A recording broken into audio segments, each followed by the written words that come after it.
शाम सां गॾु हिक नए पैगाम सां गॾु हिक नई सुभाण सां गॾु आयो चेटी चंड अखड़ियुनि में आस खणी प्रेम जी प्यास खणी कुछ नया संकल्प खणी आयो चेटी चंड तव्हां सभिनी खे हिकु दफ़ो वरी चेटी चंड जूं लख लख वाधायूं। हिकु त जीअं राइट हैंड साइड असांजा झूलेलाल साहिब ऐं असांजा संत दलाल साहिब आहिनि ऐं ॿियो भॻवान हूंदा आहिनि असांजे साम्हूं जेके वेठा आहिनि त हिननि भॻवान जी आराधना असां कंदासीं सभ खां पहिरीं पोइ हिननि भॻवाननि खे प्रसन्न कंदासीं ऐं हिन भॻवान ऐं हिन भक्तनि जो मिलन हिन साल जे अॼु थियो आहे नए साल जे पहिरें ॾींहुं सॼो साल एक थींदो रहंदो सिंधी साहित्य अकेडमी खे तव्हां ताड़ियूं वॼाए दुआऊं ॾियो कि असां हिक खां हिकु सुठा सुठा आयोजन तव्हां लाइ कंदा रहूं। जेको हासिल साहब चयो वियो आहे कि जॾहिं मेल मिलाप हमेशा वधण ई घुरिजे हिक ॿिए सां जॾहिं मिलंदा आहियूं त छा ॾींदा आहियूं छा ॾींदासीं छा वठंदासीं थोरो हिक ॿिए खे वणंदासीं गुलनि फुलनि जी सुरही मौसम धूप छांव बणिजी पवंदासीं सचपच जॾहिं पाण में मिलंदा आहियूं त केॾी सुठी ॻाल्हियूं थींदियूं आहिनि केॾो मेल मिलाप वधंदो आहे ऐं हिक ॿिए जे बारे में ॼाण बि वधंदी आहे। बिल्कुलु मां सभ खां पहिरीं असांजे कार्यक्रम में सरस्वती अतिथि परम आदरणीय श्रद्धेय श्री बहुजन सां अनुरोध कंदुमि कि महिरबानी करे मंच ते अची करे दीप प्रज्वलन करे हिन कार्यक्रम जी शुरूआत कनि। मां अनुरोध कंदमि प्रथम पंक्ति ते वेठल देवानी साहब बि असांजा समाज जा अतिथि आहिनि ऐं दीप प्रज्वलन करे कार्यक्रम जी परंपरा गति शुरूआत साहब मंच ते अचनि घायल साहब सभई तव्हांजो प्रोग्राम सभु असां सभिनी क्रमांक नागरिकनि खे निवेदन था कयूं प्लीज़ अची करे ऐं दीप प्रज्वलन करे कार्यक्रम जी शुरूआत में असांजी सहायता कनि। राजाणी साहब खे निवेदन आहे कृपया मंच ते अचनि।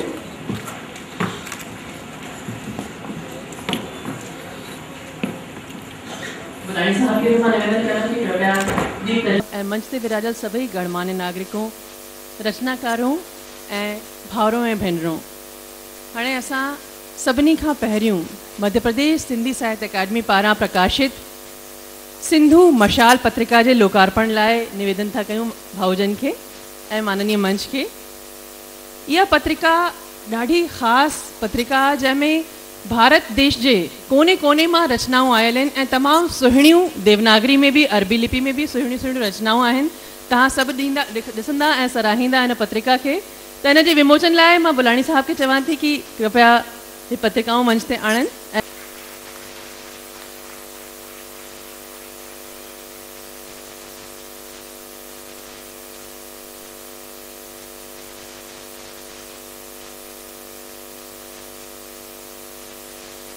भगवान बाबाणी ॾाढी मेहनत कई आहे त हाणे असां पंहिंजो पुरस्कार ऐं सम्मान समारोह शुरू करे रहिया आहियूं।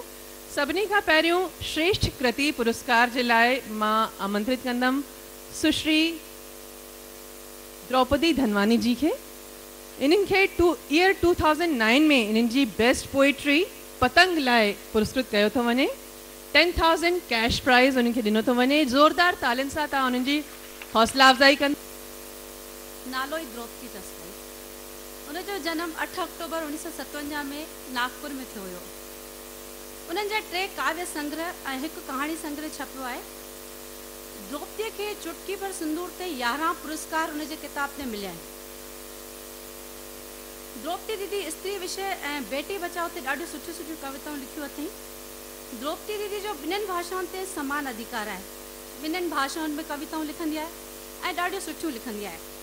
शहर का आखिरी घर ऐं उन्हनि जो ॾाढो सुठो काव्य संग्रह आहे। द्रौपदी दीदी ॾाढो सुठी तरह सां गुरबाणी जो पाठ नियम रूप सां कंदी आहे। पाण त कंदी आहे पर ॿियनि खे बि ॾाढो सुठी तरह प्रोत्साहित कंदी आहे जीअं घर में सभु हर कोई गुरबाणी जो पाठ करे। द्रौपदी दीदीअ खे सिंधी साहित्य अकादमी पारां उनजी किताब पतंग ते पुरस्कृत करे सिंधी समाज पाण खे गौरवान्वित थो महसूस करे। अगली बेस्ट प्रोज प्राइज़ वञे थो 2009 लाइ सुश्री रेखा कारड़ा के। इन्हनि जी कृति सपनों ही सपनों के लिए। श्री रेखा कारड़ा जंहिंजो जन्म 10 अक्टूबर 1969 में इंदौर में थियो हुयो। ॾाढियूं शिक्षाऊं उन्हनि वरितियूं आहिनि।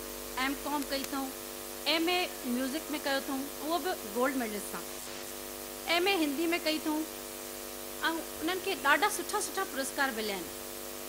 पुरस्कार सिंधु रत्न अलंकरण, संगीत सम्राट अलंकरण, रानी लक्ष्मीबाई अलंकरण, स्वयं सिद्धा प्रदर्शनी अलंकरण, खेल एवं युवक कल्याण विभाग ऐं ॾाढी सुठी शतरंज भी खेॾंदी आहे।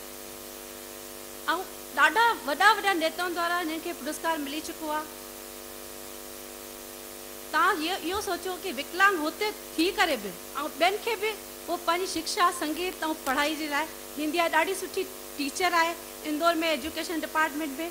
सिंधी साहित्य अकादमी उन्हनि खे पुरस्कृत करे सिंधी समाज खे गौरवान्वित थी करे। 2011 में बेस्ट पोइट्री जो पुरस्कार इंदौर जे श्री गोप गोलाणी जी खे ॾिनो थो वञे। उन्हनि जी रचना जो लिखिया गीत तो इन लाइ उन्हनि खे पुरस्कृत कयो थो वञे ऐं उन्हनि जी प्रशस्ति लाइ मां वरी थी आमंत्रित कयां सुश्री स्वाति जी खे। गोप गोलाणी इंदौर जा ॾाढा सुठा वरिष्ठ सिंधी समाज जा वरिष्ठ साहित्यकार आहिनि।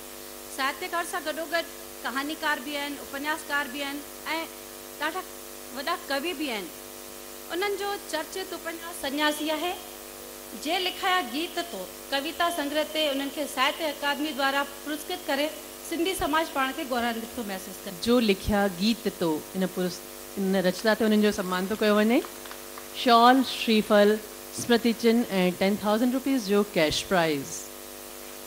ज़ोरदार ताड़ियों सां हिन माहौल खे तव्हां हौसला अफ़ज़ाई कंदा असांजे सभिनी साहित्यकारनि जूं। इन खां पोइ अगलो पुरस्कार best prose prize for 2011 goes to Shri Muralidhar Balwani ji खे। उन्हनि जी कृति मूं शादी छो कई। कृति त सस्पेंस वारी आहे। उन्हनि सां कॾहिं पुछंदासीं कि छा प्रॉब्लम आई, पर उन्हनि जी इन कृति ॾाढी ख़ासि आहे जंहिंजे करे उन्हनि खे पुरस्कार ॾिनो थो वञे। मूं शादी छो कई एॾो बहितरीनु नाटक लिखियो मुरलीधर बलवाणी साहब। असां सभिनी कलाकारनि मिली करे अशोक बुलारी जे निर्देशन में कयो हुयो। श्री मुरलीधर बलवानी 3 अक्टूबर 1951 में इंदौर में उन्हनि जो जनम थियो हुयो। उन्हनि BSc जियोलॉजी में कई आहे ऐं post graduation diploma business and industrial management में कयो आहे। उन्हनि जो सिंधी नाटक अंधो प्यार उहो त तव्हां सभिनी ॾिठो ई हूंदो जेके हिते वेठा आहिनि मुंहिंजे ख़्याल सां। ऐं उन खां अलावा मूं शादी छो कई, खट्टा मिठा रिश्ता, शलद धिर ॼमन ऐं उन्हनि जो कविता संग्रह बेदर्द ज़मानो। उन्हनि जो मराठी नाटक में बि तजुर्बो कयो आहे। उन्हनि खट्टा मिठा रिश्ता उन्हनि जा 13 एपिसोड भोपाल जे दूरदर्शन ते मंचित कया विया आहिनि। छा इहो ई प्यार आहे फिल्म ठही हुई 2010 में जेका तव्हां रविंद्र भवन में ई ॾिठी हूंदी। उन खां अलावा खट्टा मिठा रिश्ता किताब ते मध्य प्रदेश सिंधी साहित्य अकादमी पारां श्रेष्ठ पुरस्कार भी पुरस्कृत कयो हुयो। त मूं शादी छो कई जे किताब ते नाटक संग्रह ते श्री मुरलीधर बलवानी के सिंधी साहित्य अकादमी पारां पुरस्कृत करे असां सिंधी समाज गौरवान्वित महसूस कयूं। सन 2009 सां वठी 2012 ताईं असांजा प्रदेश जा कुछ साहित्यकार अहिड़ा आहिनि जिन्हनि खे मध्य प्रदेश जे अलावा ॿियनि स्टेट्स में भी पुरस्कृत कयो वञो आहे ऐं अॼु उन्हनि खे पुरस्कार तो ऑलरेडी मिली चुको है। अॼु असां उन्हनि जो हिते शॉल ऐं श्रीफल सां सम्मान था करणु चाहियूं। सभिनी खां पहिरियों मां आमंत्रित करणु चाहींदमि माननीय गिहाणी साहब के उन्हनि जी कृति ख्वाबनि जो छा थींदो इन लाइ उन्हनि खे 11 फरवरी दिल्लीअ में पुरस्कार 1 लाख जो क्रैश पुरस्कार ॾियो वियो आहे ऐं उन लाइ अॼु असां इन्हनि खे सम्मान था कयूं हिन मंच ते। नेक्स्ट अवॉर्डी जेको आहिनि असांजा उहे आहिनि ज्ञान लालवाणी साहब। अखंड सिंधु संसार जा संपादक आहिनि। ॾाढो सुठो अख़बार आहे उहा ऐं हुननि खे हाणे NCPA सेल यानी राष्ट्रीय सिंधी विकास परिषद जे तरफ़ां सिंध जे शहर जे किताब जे लाइ 51,000 जो पुरस्कार मिलियो हींअर 11 फरवरी। असां सिंधी साहित्य अकादमी तरफ़ां उन जो सम्मान था कयूं। ज्ञान लालवाणी साहब।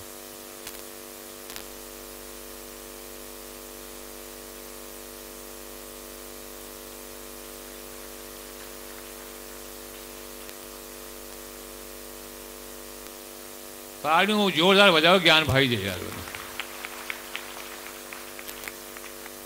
हिन हिसाब से अशोक मनवानी साहब के भी होते राजस्थान NCPA सेठ के तरफा 51,000 जो पुरस्कार मिल चुको है। हींअर रायपुर में फंक्शन थो। अशोक मनवानी इनकी किताब हुई रक्त दोष जो नाटक है। ॾाढो सुठो नाटक है, ॾाढो मीनिंगफुल नाटक है। अशोक मनवानी।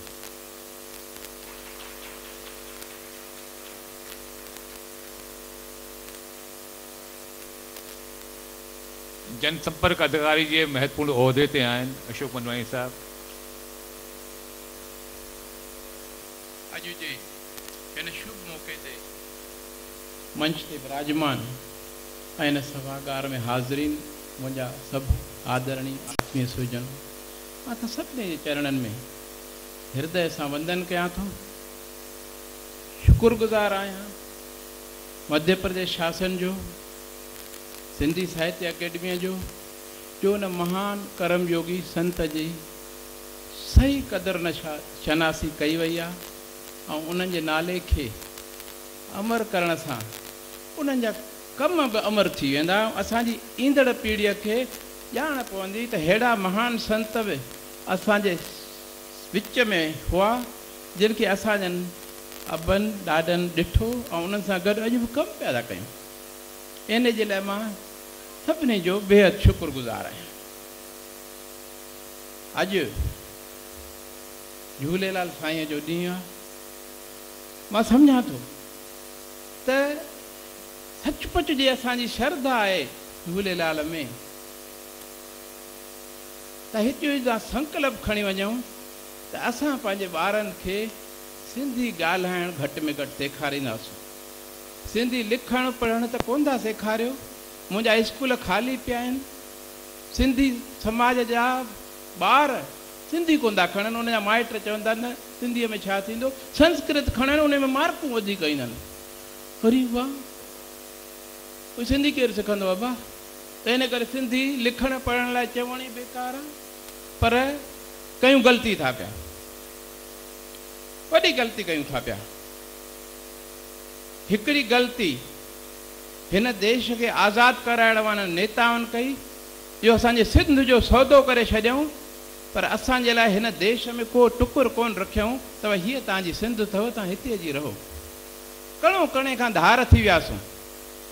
ठीकु आहे, देश जे आज़ादीअ लाइ क़ुर्बानी ॾिनीसीं भाई, पर हाणे जिते बि आहियूं असां पंहिंजी मातृभाषा खे विसारे करे ॾिसां पियो थो अॼु जी नई पीढ़ी पाण खे सिंधी चवाइण में बि ॼण घटिताई महसूस करे थी। ऐं इहा जेका हीन भावना आहे अॻिते हली करे मां सम्झां थो सिंधियत खे जीवित रहणु कोन्हे। उहो ॾींहुं न अचे त सिंधी त चवायूं पर सिंधी न सम्झी सघूं, न ॻाल्हाए सघूं, केॾी न शर्म जी ॻाल्हि थींदी असांजे ईंदड़ पीढ़ीअ लाइ बि ऐं असांजे लाइ। इन करे मां तव्हांजी सभिनी खे हथ ॿधी निमाणी वेनती थो कयां, साईं झूलण जे प्रति उन जे लाइ जे सची श्रद्धा अथव त ही सची आदरांजलि थींदी उन्हनि जे लाइ ऐं असांजे समाज खे सिंधियत खे ज़िंदा रखण लाइ। महिरबानी।